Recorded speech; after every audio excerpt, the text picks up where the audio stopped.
Good morning and a very, very happy morning. We are reading Wabi Sabi written by Beth Kempton, page number 110 और title है कि Japanese attitude to failure. Writer कहती है कि जो Japan के लोग हैं वो भी हर एक की तरह फेलियर को पसंद नहीं करते हैं।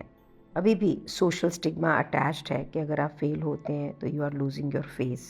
लेकिन राइटर कहती है कि मैंने ये सीखा वहाँ पे कि रीफ्रेमिंग फेलियर, यानी फेलियर को अगर हम एक नया नाम, एक नया रूप, एक नया देखने का तरीका निकालते हैं तो इसका मतलब ये नहीं कि आप उसको प्यार कर रहे हो या उसको वेलकम कर रहे हो।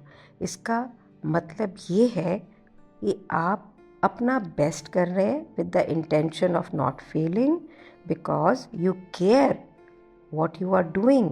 लेकिन उसके बाद में भी अगर फेलियर होता है तो इसका मतलब है you learn to deal with it in a way कि वो आपको अपनी ज़िंदगी में आगे बढ़ने में मदद करे। फाउंडर ऑफ फेल्ड कंपनी शेरेबू किड्स इलस्ट्रेट करते हैं हिरोशी नागाशिमा कि फेलियर हर्ट करता है। फेलियर में आप अकेले होते हैं। कुछ लोग जिन्हें आप दोस्त समझते हैं वो आपके फ़ोन पकड़ना बंद कर देते हैं। फेलियर में आप कई बार बहुत ही वर्स्ट देखते हैं, लेकिन उसके बाद में आप अपना और लोग जो आपके अराउंड होते हैं उनका बेस्ट भी देखते हो। जब उनकी कंपनी बर्स्ट हुई तो जो उनका सर्कल था इन्वेस्टर्स का, फ्रेंड्स का, फैमिली का, they were actually more accepting and supporting than he expected. Hardest part ये था कि जब कंपनी बर्स्ट हुई तो वो अपने आप को, ही वॉज बीटिंग हिमसेल्फ, लेकिन एट द एंड उनको ये बात बिल्कुल क्लियर व्यू में थी कि वो क्या चीज़ें अलग ढंग से करते अगर उनको उस कंपनी को चलाने का मौका दोबारा से दिया जाता। और वो सीख के उनको उस एक्सपीरियंस से उन्होंने एक अपने लिए दूसरी कंपनी के अंदर बहुत ही स्ट्रॉन्ग जॉब लिया। कहते हैं उस समय ये फेलियर का एक्सपीरियंस बहुत ही मुश्किल था, बहुत ही मुश्किल टाइम था, लेकिन उसने उन्हें एज अ पर्सन स्ट्रेंथन किया, बिल्ट किया कि उस चीज़ को रिजॉल्व करें, अपनी धारणाओं को बदलें, चिंता कम करें उन चीज़ों के बारे में जो रियल में मैटर नहीं करती है। तो पेज नंबर 111 पे बुक रीफ्रेमिंग फेलियर की बात करती है कि अगर हम फेलियर को देखने का दृष्टिकोण बदलना चाहते हैं तो सबसे पहले हमें सक्सेस को रीफ्रेम करना पड़ेगा। जब हम अपने लिए एक सिंगुलर गोल बनाते हैं और अपनी पर्सनल वर्थ उस गोल से अटैच कर देते हैं कि अगर हम इसको नहीं पा पाएंगे तो हमारी पर्सनल ग्रोथ क्या होगी, तो बहुत सारी चीज़ें हमारे कंट्रोल के बाहर चली जाती हैं। The fall can be very very very painful. और उसमें पता है क्या आइडिया ऑफ परफेक्शन, अगर मुझे ये एक्स मिला तो मैं वाई बनूंगी, तो मैं जेड बना लूँगी, तभी मैं खुश होंगी। इसकी जगह अगर हम व्यू ऑफ सक्सेस इस तरह से कर लें कि how I will feel, how I want to experience life, then everything will change from there. आगे बुक में इसके बारे में और भी समझेंगे, पढ़ेंगे, लेकिन अभी हम ये देखते हैं कि हम फेलियर के बारे में क्या सीख सकते हैं अगर हम इसे वाबी साबी व्यू से देखें। तो we don't have to like failure to learn from it. Failure हमारे अंदर एक रेजिलियंस क्रिएट करता है, हमें अलग ढंग से ग्रो करने में मदद करता है। जब हम परफेक्ट होने की कोशिश करना बंद कर देते हैं ना, तो हम शायद फेलियर को एज अ फेलियर देखते ही नहीं हैं। फीलिंग ऑफ फेलियर हमेशा के लिए लास्ट नहीं करती है। ज़िंदगी में कुछ भी परमानेंट नहीं है और हर रोज़ एक अपॉर्चुनिटी है और एक नई बिगिनिंग है। हर चीज़ बदल रही है। परहैप्स ये एक मोमेंट है पॉज करने का, पिवट करने का, मुड़ने का, एक नया रास्ता लेने का, एंड परस्यू समथिंग एल्स। मैंने कंसल्टेंसी शुरू की, बहुत अच्छे ब्रांड्स मुझे मिले। उसके अंदर कंसल्टेंसी में मुझे पहले उनकी सारी पैकेजिंग को बिल्टअप करवाना है, उनकी लुक फील को कराना है, एंड देन द मार्केटिंग करानी है। दीज आर ऑल मिठाई ब्रांड्स। मिठाई ब्रांड सक्सेस को देखती हैं कि आपने कितना पैसा कमाया। और दोनों केसेस, दो मेजर जो बड़े ब्रांड्स थे, इन दोनों केसेस के अंदर मुझे 6 से 8 महीने लग गए उनके पूरे इंफ्रास्ट्रक्चर, पैकिंग स्ट्रक्चर, डिज़ाइंस उनको बिल्टअप करने में। And they kept on saying doesn't matter, हमको आप पूरा सेट करके दो और फिर हम आगे चलते हैं। And at the bottom is that अभी मेरा टेन्योर ख़त्म भी नहीं हुआ था, एंड दे आस्क्ड मी कि तुमने पैसे तो कमाए नहीं इसमें, हमारे पास में कैश रजिस्टर्स तो रिंग नहीं किए। And I for once took myself as a failure. यार ये मैंने क्या किया, पैसे नहीं कमवा पाई, ये नहीं वो नहीं। I started talking to lot of coaches, business consultants की इसमें मैं कहाँ गलत थी। तो उन्होंने सबने मुझे एक ही बात बोली, Shalini you were never wrong, you were never, this is how the business works. तुमने जो शुरू के अंदर कमिटमेंट करी, जो एक्सपेक्टेशन सेट की, वो ठीक नहीं थी। आपने उनसे बोला कि आपके आने से वो पैसा कमाएंगे, आपने उनको ये नहीं बोला what is their role as a consultant. Your job is to guide them to create the space where people come with HNI outlook or who are HNI. But अगर वो उसको आगे नहीं लेके जा पा रहे when it comes to marketing and sales with their team, it is not to be blamed. It took me almost 1 month of मनन चिंतन, being with my to see कि नहीं मैंने काम किया, मैंने बेस्ट किया, I am not a failure. लेकिन अब जब मेरे पास नई ब्रांड्स आ रही हैं तो मैं वो फार्मूला अप्लाई नहीं कर रही हूँ। आई एम नॉट बॉदर्ड कि पहले मजबूत इंफ्रास्ट्रक्चर क्रिएट करूँ और उसके बाद सेल शुरू करूँ। Now I am doing it साथ की साथ में। I have chosen another strategy to work with them. Page number 12 पे 112 पे topic the peril of pursuit. जब हम किसी चीज़ के पीछे भागते हैं तो कैसे है। तो कंपटीशन बुरी बात नहीं है, ये हमें इनकरेज करता है कि हम अपने आप को चैलेंज करें, अपने क्राफ्ट को और बेटर करें। इशू तब आता है कि जब हम परफेक्शन की पीछे दौड़ रहे होते हैं, और वो भी एक ऐसी दुनिया के अंदर जब ज़्यादातर चीज़ें बियॉन्ड कंट्रोल है। हमारा जो रिस्क है एक फेलियर का, वो पता है कहाँ से क्रिएट हुआ है कि हम अपने आप को किस स्टेज पे डालते हैं, राइट। कोई भी अगर छोटी सी स्टेज आपने बनाई, एक छोटा सा गोल आपने बनाया, कोई भी जीत लेगा, है ना। लेकिन अगर आपने अपना स्टेज, अगर आपने ग्रोथ अपॉर्चुनिटी को बहुत बड़ा कर लिया है तो इसका मतलब ये है कि कई बार आप नहीं जीतेंगे। अगर आप बिगनिंग में इसको देख लें कि फॉर व्हाट इट इज़, कि भाई हम अपने कंफर्ट जोन से बाहर एक्सपैंड कर रहे हैं, अपने दिल खोल रहे हैं बिगर एक्सपीरियंसेस के लिए, then it is a gift. Writer कहती है कि मैं इंटरप्रेटर रही हूँ बहुत सारे वर्ल्ड क्लास एथलीट्स के साथ में, जो अपने गोल्स को ग्लोबल स्टेज पे जब पूरी दुनिया उनको देख रही है, उन्होंने वो अपने गोल को नहीं किया, किसी और ने ओलंपिक मेडल को जीता।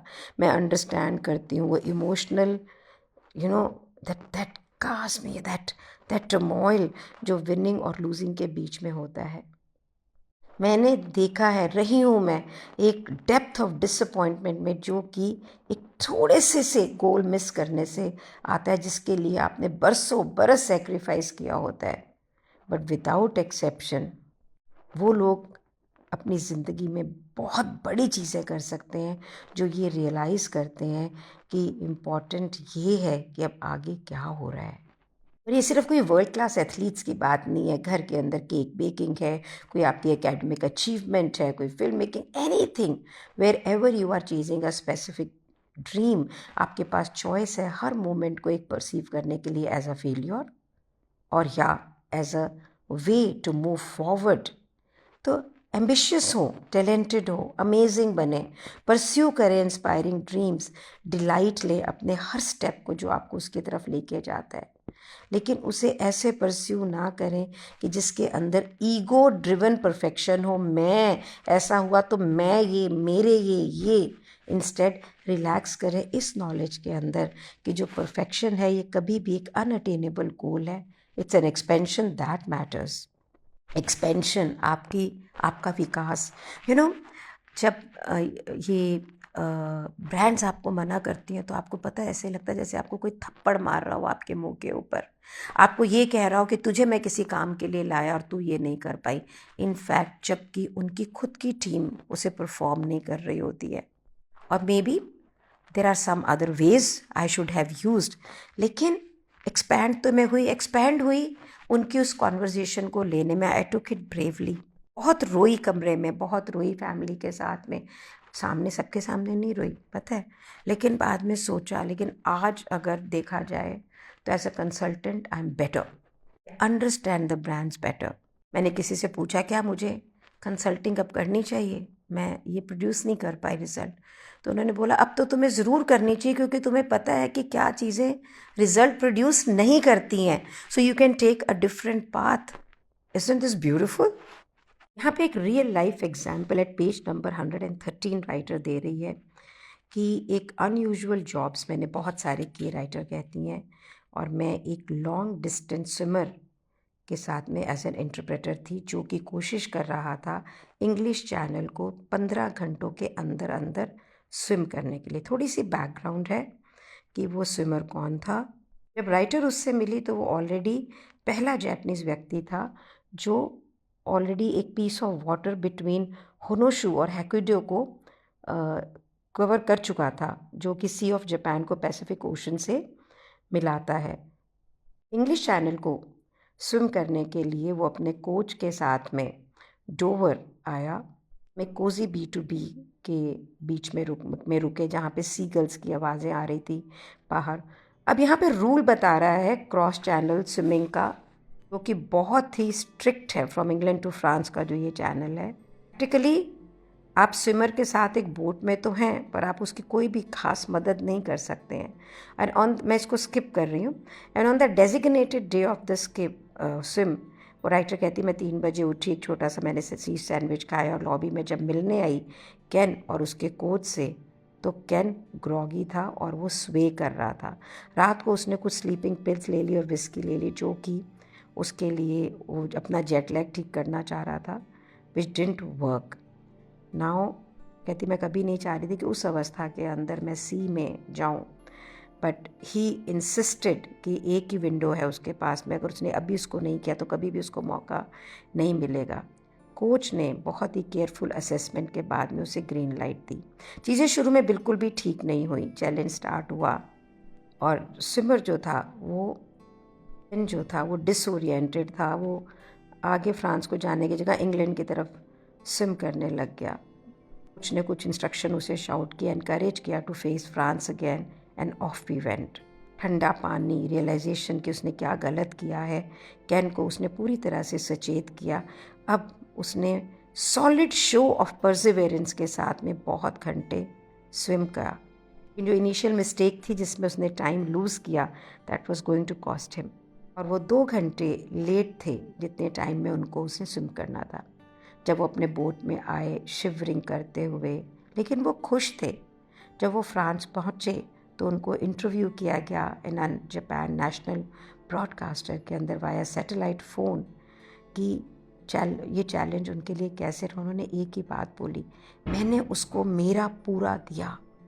कैन ने अपना 15 घंटे का गोल पूरा नहीं किया था, उसने उसको फिनिश किया 16 घंटे 42 मिनट्स के अंदर। लेकिन उसने उसके बाद में भी वो चैनल पूरा स्विम किया। एक मोमेंटम, मतलब एक बहुत ही मुश्किल एफर्ट था, तो उसने फोकस किया कि उसने क्या अचीव किया।